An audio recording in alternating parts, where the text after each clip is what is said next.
I've gotten a few questions recently on how to pick an index fund. What are index funds? What are ETFs? Which ones should I choose? And so I'm not an advisor, so I'm not going to share exactly what you should pick, but I can definitely share my own experience, what we do, and some of the common ones that experts recommend. And so Humphrey Yang, actually, he's a financial YouTuber as well, and he shares a great video on this that I highly recommend if you want a more in-depth analysis and explanation of this. So I recommend that, and I can link that here.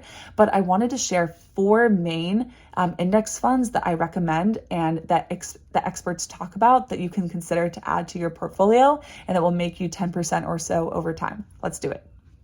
So number 1 is a target date index fund. And so index funds are incredible, and I recommend these. They're typically low cost and they typically perform really well, right? So there's a difference between picking an Apple stock versus an index fund that has multiple stocks or percentage of stocks like the S&P 500. It's going to give you more exposure to more things, and so they average out and have a decent return. When you go to one company, you could have a really big payout. That's the benefit, that's the risk. Like Apple, if you got in early enough, you could be making so much more than just 10%, but you could also lose a lot more. So it's up to you on what strategy you want to use. I'm like, what typically works? Is that a good enough return for me? All right, cool, let's do it. It's easy, it's a little bit lower risk, but it works, and I'm willing to take that risk there. So a target date simply is you pick the date. Typically, the target date is around your retirement. And so if you're with an employer, they will say, hey, are you retiring in 2050, 2060? That's your target date.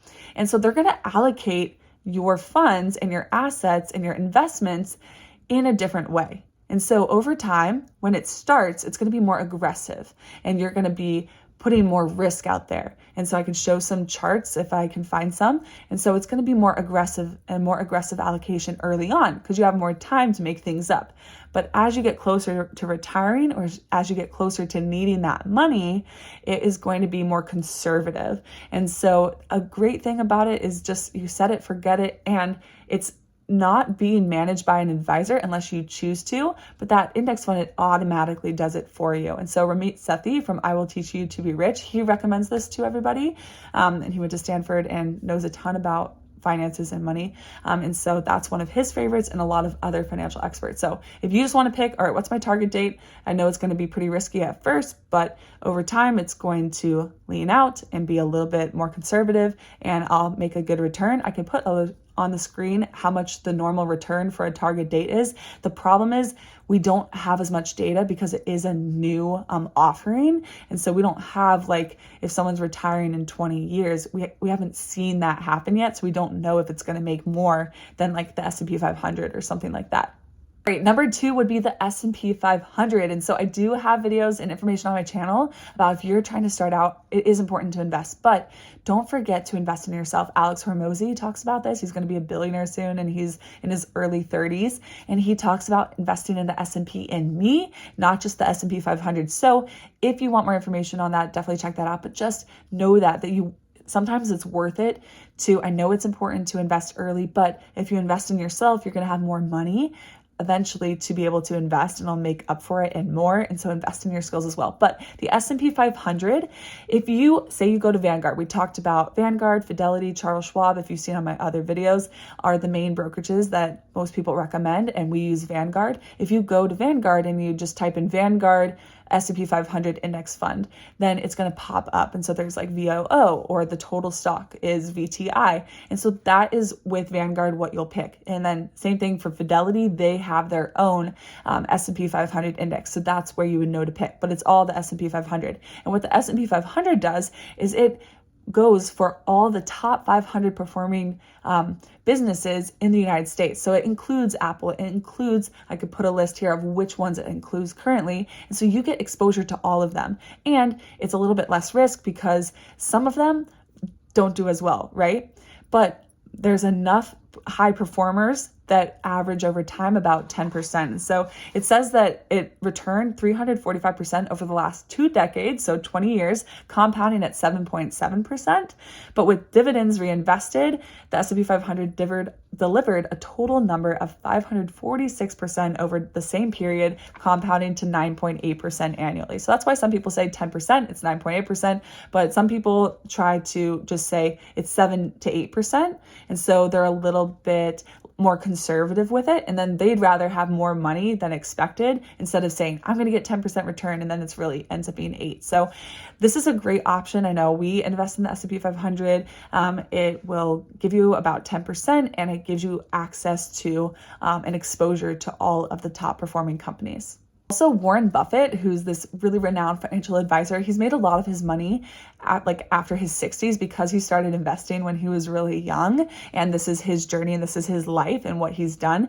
But he recommends for the average American to invest in the S&P 500. And so a lot of wealthy people or some of these really smart business people that are going to be billionaires for themselves or like be worth $500 million, etc.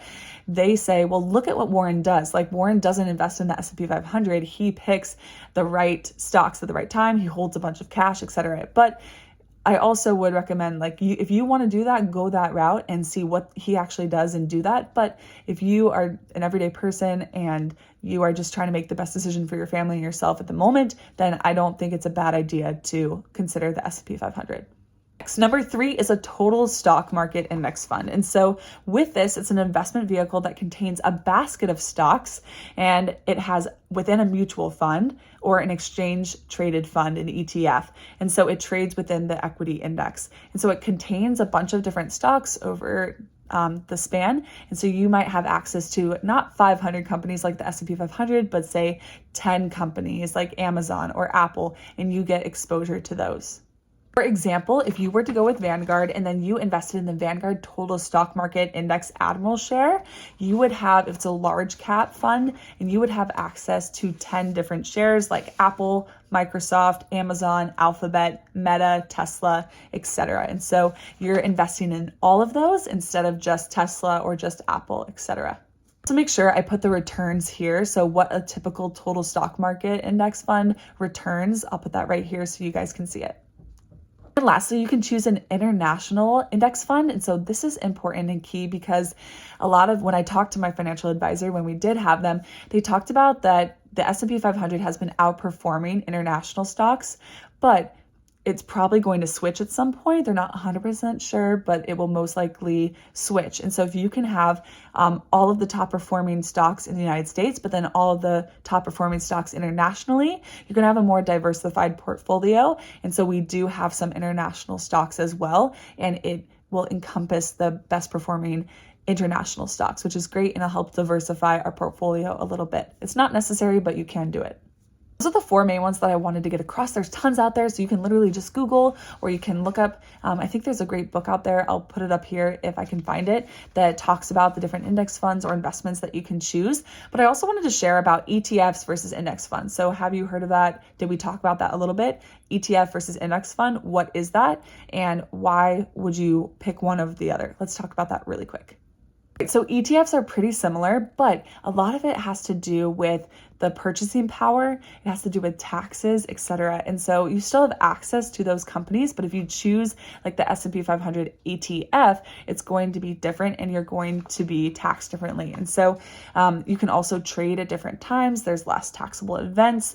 It can have a performance drag as well if you're exchanging the mutual fund. And so look into that a little bit more. If you want a video more in depth on ETFs versus index funds, I can definitely do a video on that. So let me know in the comments below.